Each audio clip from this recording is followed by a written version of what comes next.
Make sure to hit that like button and subscribe. Alright everyone, Kenny Tony coming at you today. Got this quick video for you. Wife peeking in the background. Didn't want me to hit the start button with her in the background, but you know, what can you do? You gotta do what you gotta do, right? So, might hear a little bit of background noise. I am trying to upload these videos and edit them in my house with my children. But this one is just gonna be simple. It's nothing crazy and detailed. What we're doing is basically just going over a voiceover over all the miscellaneous parts that I have powder coated since I've started this project that I really don't think I got on tape. So I've done so many small tedious parts, and each part did consist of the same process, and that process was cleaning it, sandblasting it, cleaning it again. The reason being is because my media is dirty. I sandblast some parts that have oil in it. Am I blowing oily sand? Maybe, maybe not, I don't know. But I do put the parts in the oven at 450 and do a gas out on them for probably about 20 minutes or something around there. Take them back out, let them cool down to about 200, then I shoot them with some color on the high setting or the higher voltage of the Eastwood powder coating gun. Put them back in the oven for about 4 minutes to let them reach up to temperature to flash, bring them back outside, brown out, usually hit them with a second coat. Then I do the exact same process with the clear, and then for some parts I let cure for 14 minutes depending on how fast it takes them to get up to temperature. The axle, I think it might have took 30 minutes because it's a solid piece of steel and it took a while for it to get up to about 400. So make sure you're going off of the temperature of the part and not the temperature of the oven, and just timing, because you will not have things cure right. But let's get to this collage. So the front bumper and the foot pegs were the first two items that I've ever powder coated, and it turned out amazing in my opinion. These have been covered in the first video that I did that was a review of the Eastwood dual voltage powder coating system. So overall, I personally think that the results are great. So I have the rough sandblast of this done. I do have a couple areas like here that I'm going to redo and get these areas hit well. But I got a little bit here. I guess my question is, on the back side, how far in did you go into this? Because it's very hard to get all that black out of there in these dip areas. Considering the fact it's the bottom side, I don't really know if that's super relevant. But as far as it goes, this technically will be ready for powder. If you think so, let me know. Now that was a small clip that I did send to a friend of mine who's been greatly helping me out during this build. So I've been getting advice and pointers from him on what to do. But after I got this completely sandblasted to where we thought it was good, I did put it back on the machine to notice the difference between the sandblasted subframe and the swing arm underneath, and to see the noticeable difference that we're going to have. Now this is my first attempt at the powder coating on something this big that was going to be important, and I think it looked great. Notice that I did use the silicone plugs to fill in the thread holes, and I just powder coated it here in my shed. It is a lot less messy and forgiving than paint. However, the cleanup is still important. Overall, I think that this turned out amazing. As you can see, the Junior Sparkle in there, it definitely has some glitter effect to it. And I didn't want just base green. I wanted it to look, of course the camera doesn't do it justice, blinging. But overall, I think this turned out really well. And after we get all of the parts done powder coated, typically what I've decided to do was to wrap it all in saran wrap so that we can keep these parts preserved and in the best condition possible for when we get it on the machine. Yes, the machine is going to be used for off-road purposes. However, no one wants to do all of this work and then to be beat to crap before you even get to ride it the first time. So we got it all packaged away, and we're going to move on to some other miscellaneous parts that I have got powder coated. So we have these brake line clamps that we're going to use for the Alba Racing +2/+1 front A-arms. They're blue. I bought them offline. They were the cheapest that I can find because I knew that I was going to have them sandblasted, or I'm going to sandblast them and powder coat them green.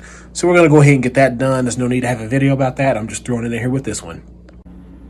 All of these are sandblasted, so we're just going to put them away until we get the springs ready so I can hit these in green and the springs at the same time. And if you're going to have the powder out and be doing some powder coating and sandblasting, why not do a couple extra parts over here, right? So I'm just going to give a quick rundown of what we got going over here, what we've done since we've had the powder out. So just real quickly, I had the powder out. I went ahead and did the hubs here, the rear hubs down here. Done the little grate, the little protector here. Those are powdered black with the matte black, the same green. I've soda blasted the brakes so they look a lot cleaner. Not perfect, but a lot cleaner. The sprocket hub, green, sprockets black. I have these green brake line hoses, clamps. Those came blue, anodized, cheapest ones I could find, and I sandblasted them and did those green as well. And they're going to be going on to the black A-arms. Here is the 2-inch spacers, 1.5-inch spacers for the rear. I went ahead and put this one on here. They are M10 by 125, and these ones are hub centric. So if you can see down inside of here, they fit on those little notches in there, which is good. Some of the other cheaper ones that you get don't. I got these from Alba Racing. They're about $59. I put blue Loctite on here so I don't have to worry about these backing off. And once this is on here, this is just going to be on here.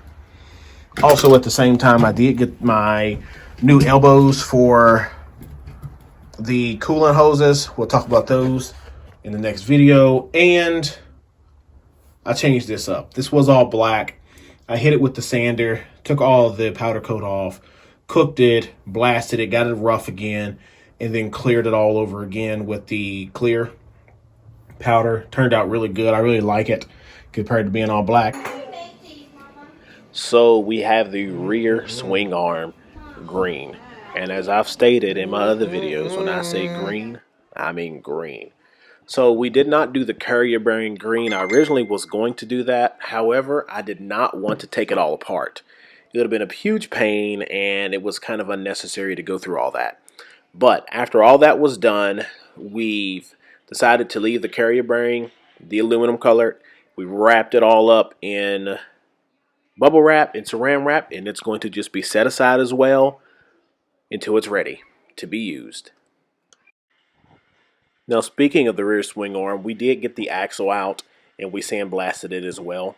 What this is just showing is the sprocket being reinstalled along with the hub.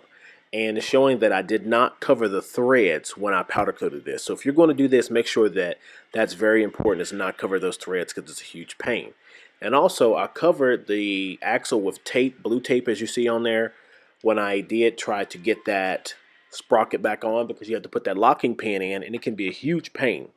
There was no need to powder coat the center part of the axle because it was going to be in the carrier bearing, so we let that all go. Then we have the wheels and the tires, which we have covered in another video. But I'll go ahead and state that those turned out amazing as well. Unlike the other parts, the wheels can't be wrapped in bubble wrap though. But now we are to the handlebars. The handlebars that came with it were gold anodized and straight, so I decided I was going to go ahead and use those. And why not go ahead at the same time use the OEM oil tank instead of trying to make another one. So we went ahead and did the gas out on it, powder coated it black as well, along with the rear brake. So a lot of powder has been done to this machine, hardly any paint. We also did the throttle. The body is going to be black. In those silicone inserts, I'm getting all new hardware, but I did do the top green.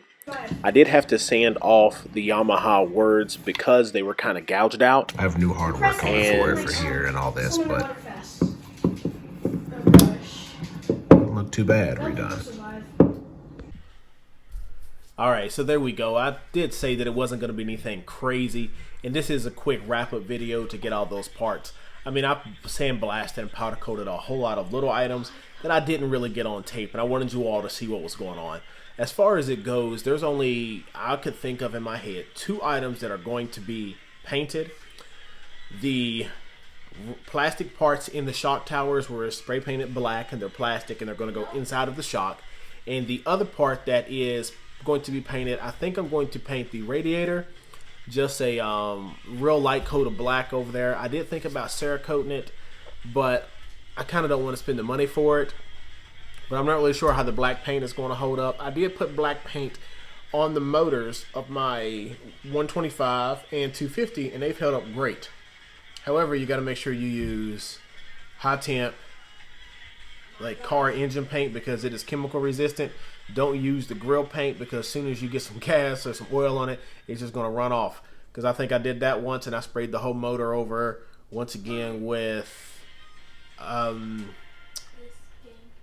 brake part cleaner, and everything started to bleed off. So this concludes the video. Make sure to hit that like button and subscribe, and I'll be having plenty more to come here soon. This is the end.